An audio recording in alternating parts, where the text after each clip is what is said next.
Hey guys, it's Villain Theory with a very different video today, kind of a grab bag of different topics which I didn't feel like justified their own video in my style, but I wanted to talk about kind of a solo podcast like a newsletter, but not really any of those things, just me talking Marvel Champions about current kind of things on my mind or happening with the game. It's going to be some analysis of like new Magneto reveals, but also some more kind of meta topics like my recent giveaway, and I'm kind of a combination of both, I guess, talking about my review format going forward because I'm not happy with it. And I think that's where we're going to start. So, like all good YouTube videos, I'm going to start with a big apology, a big sigh, and say, I'm sorry, guys, I messed up. But what I mean by this is maybe not what you expect, whatever you expect. I don't like my hero review format because it makes me give heroes bad reviews. So I did a video for Iceman, I did one for Nightcrawler and Jubilee as well. And basically, my format of how I reviewed them made me give them less positive reviews than I think they deserved. And I've been thinking about this a while. I tried to be mindful of like a little bit of this as I go, but it's really hit me lately. It's been on my mind. And with the 5th anniversary celebrations, I feel like I owe it to you as a viewer who, trust me somewhat or like have an interest in what I say, at least, to watch these things.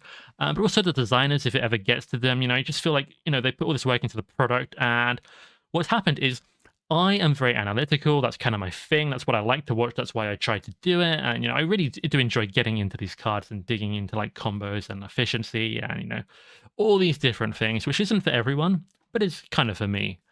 And what I've realized is, to do that sufficiently, you have to play the character a lot. Well, that's great when the character clicks with me quickly, Cable, Bishop, Magic, that's fine. But then Iceman happened, and people were shocked that I didn't really like him. That was maybe a little bit harsh.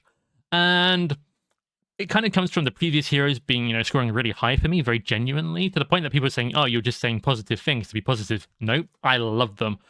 Iceman didn't click with me, but I got to review him. Start play him again. Didn't click with me. Play him again. Didn't click with me. Didn't click with me. Getting frustrated. Didn't click with me. And the idea is hopefully, one of these aspects, one of these card combos, one of these little things I didn't try before, tweaking the playstyle, something is going to make him really, either more fun, more powerful, or both. And I will say I don't think there's a problem with his power at all. He's perfectly competent. He's an X-Man. But the not enjoying it into not enjoying it into not enjoying it, I have to keep making myself play it again and again for this review format.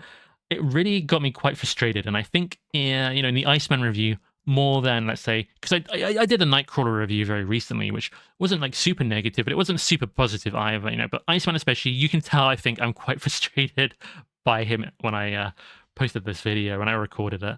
And it's just because I forced myself to keep making myself play something that I was getting frustrated by. And, if you keep slamming your head into a wall, it's not going to become any less painful. I mean, yeah, maybe if I found one special combo. And I did actually, as I said in the video, I really liked him in pool. But, it was coming from like a lower point and making it better rather than, I was just not in a good mind space frame of mind about Iceman. And it wasn't fair to him and all the work the designers put in and you guys watching, because a lot of people do really like Iceman. Don't think he's ever going to be my favorite, but forcing myself to play him on repeat in a short space of time definitely didn't give him the breathing room some of his ideas maybe needed. So I apologize for that. And going forward, I'm going to change how I review characters. Magneto, I want to try and keep the same style just because I did all the other mutants, kind of that way. But if I'm not feeling it, if I'm getting frustrated, I'm probably just not going to do it, or kind of do a first impressions video and move on. What I'm going to do in the future, I haven't quite fully decided, but definitely the mass repeated plays in a short space of time is probably something that I'm going to stay away from, both because it's unfair to the characters themselves, but I'll be honest, I don't have a great time doing it as well. It takes hours and hours to do all these games, so I'm not going to force it, changing that going forward. Aside from the reviews, I also want to talk about Magneto, because we got new reveals for him from different content creators. That was really good. It's, Nightcrawler's reveals went well. They've done more for Magneto. Hopefully we get even more for Agents of S.H.I.E.L.D. So I quickly want to go over Magneto. Balanced stat line, X-Men, Mutant, all very good. No immediate impact from his alter ego on turn 1, but on future turns you get to shuffle cards back into your deck, which is going to add a lot of consistency and a lot of fun with tools like Cerebro and things which search your deck. But his hero form has Magnetic Pull, which lets you discard cards until you find a magnetic card, add it to your hand. His hero hand size is effectively 6, and that's really strong. So he has cards like Electromagnetic Blast and Metal Shards, which want respectively, either an attachment or a minion out to, remove or defeat. So if you don't have the right kind of encounter card out in front of you, these are going to lose value, which means inherently they're more valuable in multiplayer, where you see more encounter cards and have more of a chance of finding the right thing. But they're good enough, and here's enough ways to discount them, that they're going to be fine, even if you're not in the correct situation for it.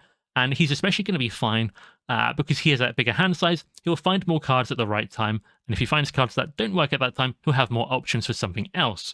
That's important to remember, because what I really want to talk about is the new stuff.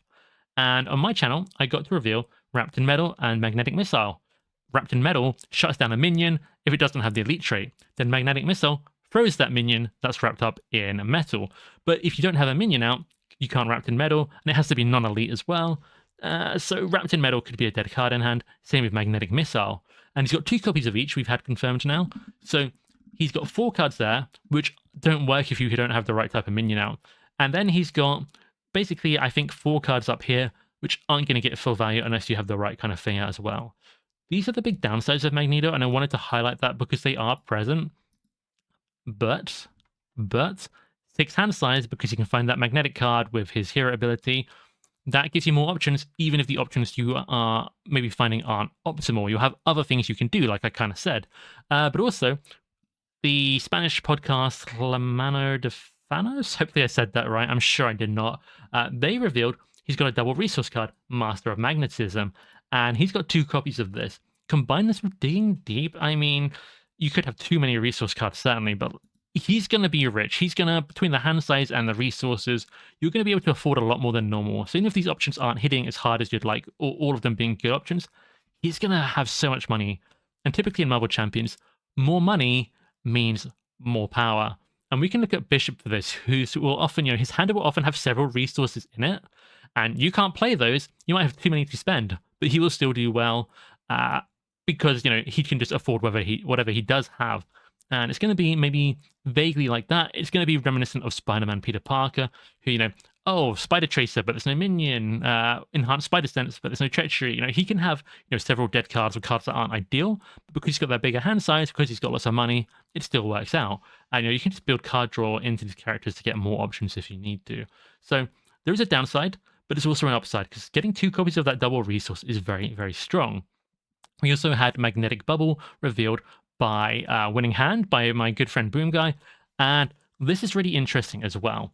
So not only does Magneto have access to Tufts from Metal Shards defeating enemies, not only does he get stuns from the card I revealed, Magnetic Missile, but he gets Magnetic Bubble, which is more consistent than both of them, and he gets Retaliate from it, and he gets to reduce the amount of damage he would take. Basically, when you take him out, place it there.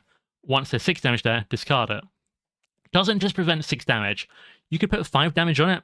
It will have 1 damage left that it could take. You could then take a 10 damage attack from some kind of Nightmare Fuel boost card chain Ronin, and it would block all of that. Because you put everything there, and if it's over a certain amount, it gets removed. What this really means is that on standard mode, it will block 2 to 3 attacks, and on expert mode, it will realistically probably block 2 attacks. That makes this actually pretty good. If you look at Webbed Up for Spider-Man, which blocks 2 attacks for 4 cost, Phased and Confused on Shadowcat, which stops 2 activations for the same cost. This is kind of similar, but it works outside attacks, which gives it extra value, and it gives Retaliate, which gives it a little bit of extra value. So I actually really like this card. Also discountable with, Death Focus, and his card that pays for magnetic cards, his helmet, I believe. So I actually really like Magnetic Bubble. I think between that and the Tufts and the stuns and his ability to get to free defense, and he's just going to be a very tanky character. Magneto will be formidable like you expect. I actually like this card. A little bit expensive / low tempo immediately, but again, he can kind of afford it, so I'm not worried about this at all. I think this is a card I play not like every time I sit necessarily, but fairly often. Now, what we also got revealed is Magneto's cape. This was revealed by, I think, Web Warrior Fanatic. So very cool that he got a, first time kind of reveal, 2 cost upgrade, gains the aerial trait, and he readies up every turn basically when you use Magnetic Pull. This is incredibly good. If you've ever played Storm with her cape, it's kind of got similar energy because Magneto can boost his stats with an upgrade or with, aspect cards you throw in there, anything like that. So this ready is potentially quite powerful. So if you're not exhausted before you use it, you will basically attack or fort for 2, then you'll use his ability, get your stat boost from the hero card, I think it's his armor, which powers him up, and then when you use him again, you'll have the bigger stats. But if you do have bigger stats in defense, you could, on the previous sort of round, defend against the villain with a boosted stats, be exhausted, then ready up here and get boosted stats again, and always use boosted stats. Now, boosting your defense rather, and using that rather than just using 2 for unboosted, I'd say it's fairly even. So it's not, you can be flexible with it, but it's definitely interesting that it has these uses. Just say ready up every single turn on a character with that balanced 2-2-2 stat line is incredibly good, and my estimation of Magneto's power has jumped up quite significantly just because of that. It's so flexible, but also quite a lot of good output, especially with his armor here. This is the one, if you discard an energy card, he gets +1 defense. Discard a physical, he gets +1 attack. Defend in the villain phase, attack in the, it's just very, very good. So all in all for Magneto, I can see deck building being more important than I expected. He's a little bit less, plain than I first expected. He actually has quite a few reasons, 6 reasons technically: 2 metal shards, 2 wrapped in metal, 2 magnetic missile. 6 reasons to find and hit minions. So multiplayer, minion focused, defeat minion slayer could actually suit him really well. And he's also going to have the money to do kind of whatever he wants. He's going to have the stats and readying to do kind of, more stat focused, ready up builds. And like I say, with all that money, you could just focus on his magnetic cards, which I think is going to be his main kind of thing. There's no way you play Magneto and don't play a good amount of magnetic stuff. So I'm looking forward to him. I think he's going to be more fun than I expected, and I think he's going to have more identity than I expected. And I think he's going to be stronger than I expected. So I feel like everyone's getting a good deal here. One of the things I'm most excited for that I'm seeing more and more value in is his alter ego ability to shuffle 3 cards back in. Shuffle Karma back into your deck, then, grab her with Cerebro, and so on and so forth. I think it's really fun. Multiple man. There's just different things you can do with this that's going to be really good. So that's my kind of current thoughts on Magneto before he releases. Next up, I want to go into a bit of a different topic, and I know some people will click away, but my channel has been partnered for a while now with Into the AM. I'm hugely grateful because channels my size, we're in YouTube's massive ecosystem, we're not that big. So a partner as good as Into the AM has been a huge help for me. They're a really cool clothing company that I already liked before they even reached out to me. And, I'm wearing their clothes now. Sometimes they have, they have a lot of flashy graphic tees, which I do wear. I really like those. But they have these cool kind of, more basic, normal range, kind of an everyday range. And it's really comfortable. And I think they look really nice. You will see me wearing Into the AM clothing on almost all of my videos these days, even if I don't shout them out, which I haven't done for a while. So this is kind of the, sponsored segment, but I'm not actually sponsored. It's just a partnership. And I really appreciate them, and I would ask you guys to check them out. They actually have a big Black Friday sale on now. I say Black Friday, it's on for like a month. Please make sure you check it out. It's on until, somewhere early in December. I'll put the dates on the screen. And you can get these really cool graphic tees, which I normally wear. Or you can get the basics range, which I'm increasingly wearing more and more. I've got a couple of longer sleeves tops from them as well. I've actually gone Into the AM hat, which I wear out. I've started to wear basically all the time now because, getting toward winter in England is be a little bit cold sometimes. So a huge thank you to Into the AM for their continued partnership. Black Friday sales, really good. Use my discount code, use my sort of affiliate link, get extra discounts on top of the Black Friday discounts. If you've not checked them out before, please just have a look. So it occurs to me I forgot to talk about the new aspect and basic cards we've got revealed for Magneto as well. So I want to go back to that. And, shout out to all the people who got to reveal stuff. It's going to be Daring Lime, who revealed M and Children of the Atom. Definitely need to talk about that. You got this, we got Face the Past, White Queen. Those two are D20. You got this, I think, might have been La Mano de Thanos, or maybe it was Winning Hand. There's so many here, guys. Let's check. No, Winning Hand was Kid Omega. We also got Squared Off, which I think was Web Warrior Fanatic. And we had all these allies from the new player side scheme, which was Nelson. I want to focus on the main ones I'm really interested in here, which is Squared Off. It's a 0-cost event. Discard cards until you find a minion. It's just like Come Get Me Bub or Looking for Trouble. But the bonus you get here is to play an ally from your hand, reducing its cost by 3. Now, people were excited for this one. I am excited for it, but I'm more excited for it as a tool we have to use in deck building than, any kind of raw power or strength of it. Because you have to have this card and a 3-cost or 4-cost whatever ally in hand to get the benefit. 2-cost ally, I don't think it's worth using this on, and I'll tell you why. because you could just spend squared off as a resource instead of using it to get a discount. So when you spend squared off, what you're effectively getting is a double resource in exchange for a minion if you have the right type of ally in hand and want to play it this turn. That's kind of how it works. It's basically a 2 resource benefit, but you have a minion in front of you. And that's going to vary wildly with scenario, and it's mostly going to benefit characters I think that already have, combos with minions. Maybe we'll get more cards and things in leadership that do it. We already have things like X23, Gentle, Squirrel Girl even can hit like multiple targets. There are things to combo with it, but I don't think the benefit is as big as it looks on paper. It's not a 3 resource bonus, it's a 2 resource bonus if you have the right ally in hand, if you want to play it, if you can deal with the minion, if it's worth the risk. Next up, kind of in a similar vein, kind of a tool for the aspect to have, because I love leadership having minion summoning. That is really interesting. Is you got this, which is leadership finally getting a kind of, no strings attached, no, you don't have to be an Avenger, ready. So 1 cost event, after you make a basic fort or attack, discard an ally you control, add its matching, stat to your hero's power for this use, then ready your hero. So you get 1 big attack or fort, and then you get readied up afterwards. This has Drax written all over it. I also think Wasp, who in giant form can split up where the damage or forwarding goes, boosting it up with an ally. You're going to be able to use that really efficiently and carefully. There's some interesting kind of cases for this. Again, I don't think because you lose an ally in the process for this, it's not going to go into every deck ever. It's not going to be like super powerful, I don't think, but it's going to be useful for the characters that really appreciate readying, that maybe have allies to spare or don't need defending, so on and so forth. I actually really like this. I think it's going to be a very fun card. There's a bunch of characters I actually want to try this with.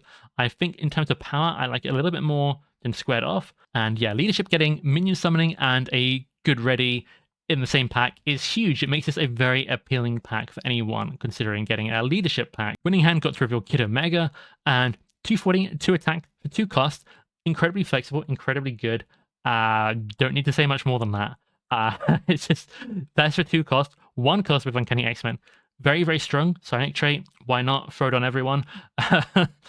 This is a good ally baseline, and if this was part of the core set, this would have been in every deck for a long time. Nowadays it's a bit tougher on choice, but I still think this is a great choice for a lot of decks. You then get the response. You can spend an energy, deal 1 damage to each enemy. So for 1 extra damage, it kind of becomes Squirrel Girl with better stats but cost a little bit more. But it's flexible, right? Because you don't have to do that. You can either spend nothing, or you can go for the alternative, which is spend a mental resource, remove 1 threat from each side scheme. In multiplayer, that can be quite a lot of side schemes. I have been in multiple games many times where there's been anywhere between 2 and 4, sometimes even 5, side schemes on the board. So you potentially get a lot of value there, potentially quite convenient for players' side schemes and solo play. Bring Kid Omega in, spend the mental, removes 1 threat, fought with Kid Omega, removes 2 more threat. Most player side schemes in solo have 3 threat. You defeated it, hasn't taken any, extra, use of your hero. Maybe, if you had 2 forwarding as well, it would have been inefficient. You'd have wasted 1 forwarding. It's just interesting options, guys. It's just really interesting. So Kid Omega, it's not streaming at me like any one deck in particular wants it, beyond X-Men decks, which I think is pretty obvious. But I don't think Kid Omega is going to be bad in any deck, basically, because it's so versatile and adaptable and strong. The last card to talk about, which I'm barely going to talk about because it's too much for this video, is Children of the Atom. Daring Line revealed this. I don't know why it wasn't in the article. This is the best card in the entire pack. Just no contest. 1 cost support. Play under any player's control, so you can even do like multiplayer shenanigans. Each X-Factor, X-Force, and X-Men character you control can see X-Factor, X-Force, and X-Men traits. What the heck? Now, any X-Men character is actually X-Force, or any X-Force character is actually X-Men. And I think, X-Force being able to use Utopia is going to be, and all the X-Men allies, which they have, there's many more of those than X-Force allies. And even your X-Force allies now become X-Men and combo with that anyway. It's just really good. I think that's going to be very strong. I got my eye on Psylocke, I got my eye on Cable, I got my eye on a lot of people, to be honest. I just think, even aside from, power, which there is a debate, you have to try and get this in play and then find the right X-Force, X-Factor stuff. X-Force, X-Men. What is X-Factor in this game? Very rare, but it does have uses, especially with this in particular. You have to get Children of the Atom and the right cards to combo with it that you couldn't normally play in your hero to actually start getting value from it. But this is really fun. Just the fun factor is through the roof. The deck building creativity factor through the roof. I am so excited for this. Really cool card. Next up, I want to talk about the X-Force promo giveaway that I was running, and it went super well. Maybe a couple of small hurdles. I didn't hear from one winner for a little bit. I was getting a bit worried. I was like, wait, I didn't put any clause into this. What do I do if they don't reply for a while? Do I give it to someone else? How do I handle it?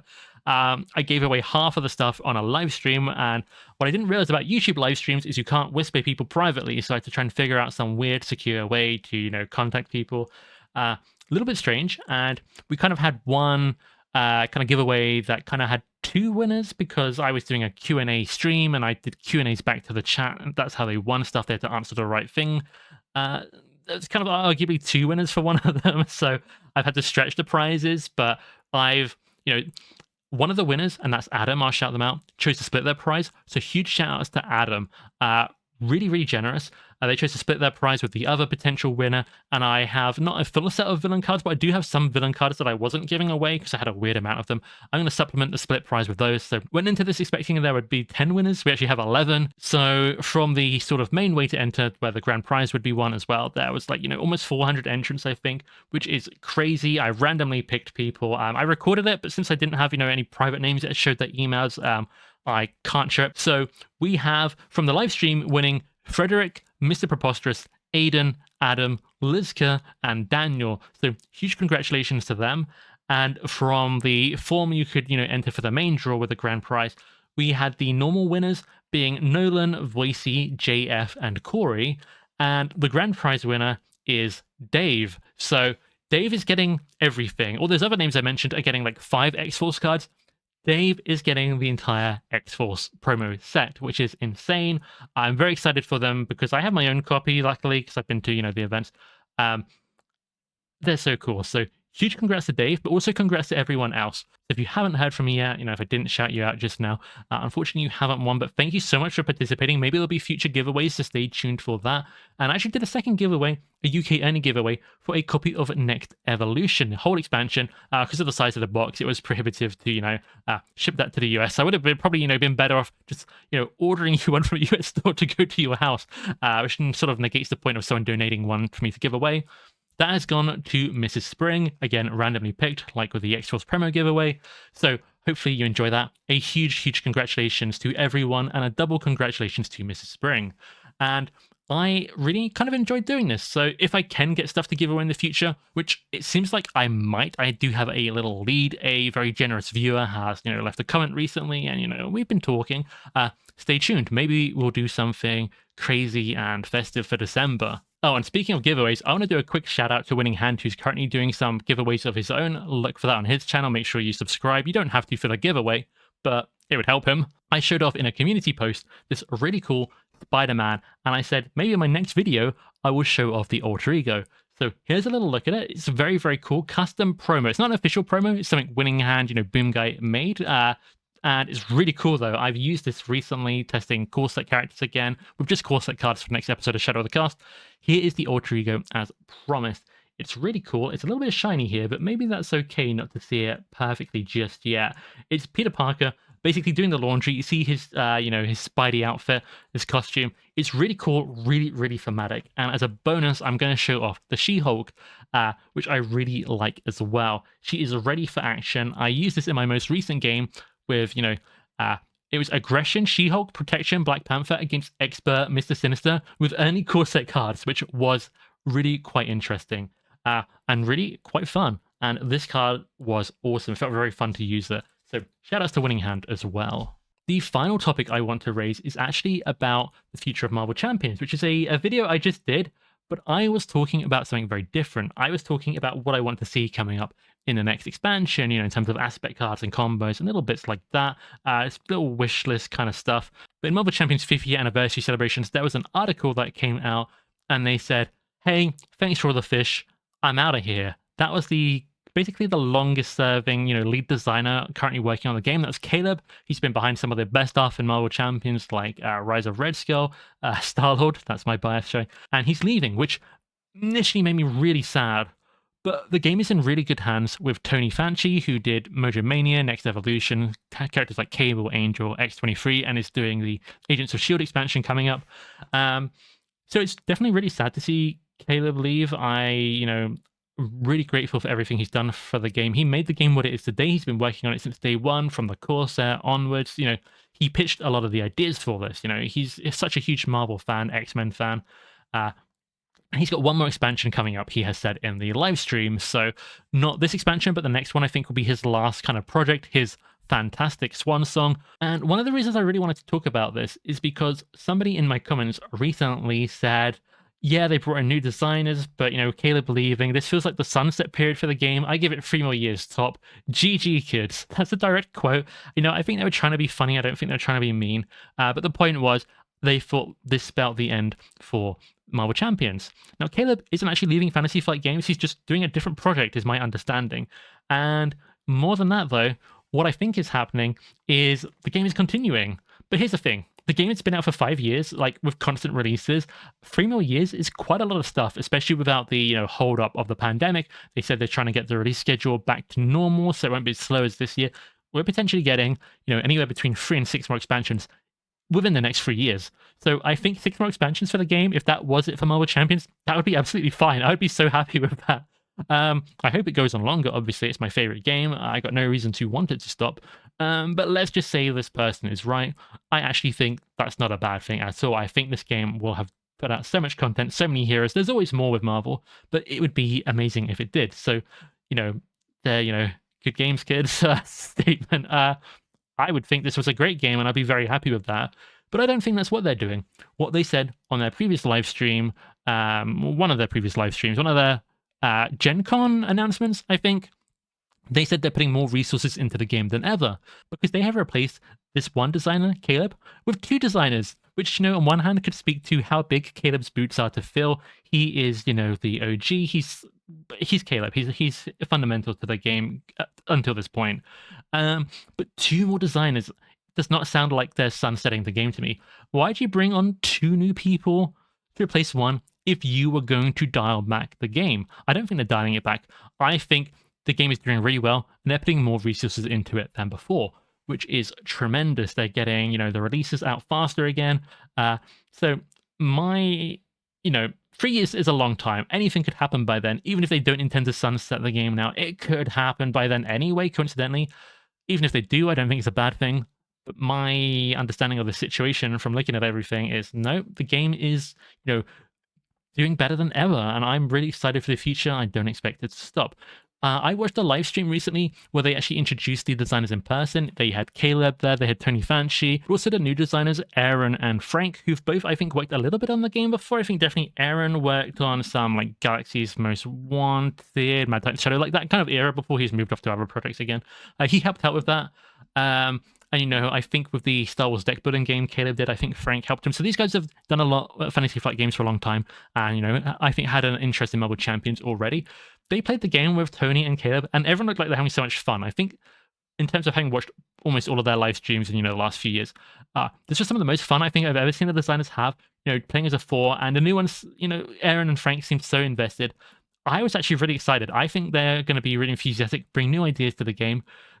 Maybe worst case, they have to get used to, the lessons that the other designers have already learned, but, Tony hit the ground running. He's still going to be there, holding down the fort. I guess he's going to be the most senior designer now because he's been working on it longer than these 2 new ones. I don't really know, but Tony's awesome. These new designers look like they're really enthusiastic, and I'm excited for the ideas they're going to bring. And I am thinking the future of Marvel Champions looks really bright. And yeah, that's about it. New review format. Magneto stuff looks awesome. I need that back so much. Thanks to everyone who entered my giveaway. Huge shout outs to the winners, especially Dave, who got the big prize. And sad to see Caleb go, really sad to see it go, but hey, super happy Marvel Champions was here for 5 years, super happy it's going to be here for, if you listen to the naysayers, for only 3 more, it's going to be more, and super excited to see what the new designers do, Aaron and Frank. So thanks for listening, thanks for watching. If you've not checked out Into the AM, I would really appreciate it. Just have a look, see what you think. I think you'd be pleasantly surprised. They're the kind of clothes that, if you walk into a games shop, they'll be like, whoa, he must be really good at Marvel Champions. They're also the kind of clothes that if you walk down the street, people who don't even, know anything about this card game, they'll look at it and be like, that's some, some good looking clothes. I really like them. So check out my discount code. Just click the affiliate link down below. If you want to like, comment, subscribe, you probably already have at this point if you're going to, but I'd appreciate it. See you next time.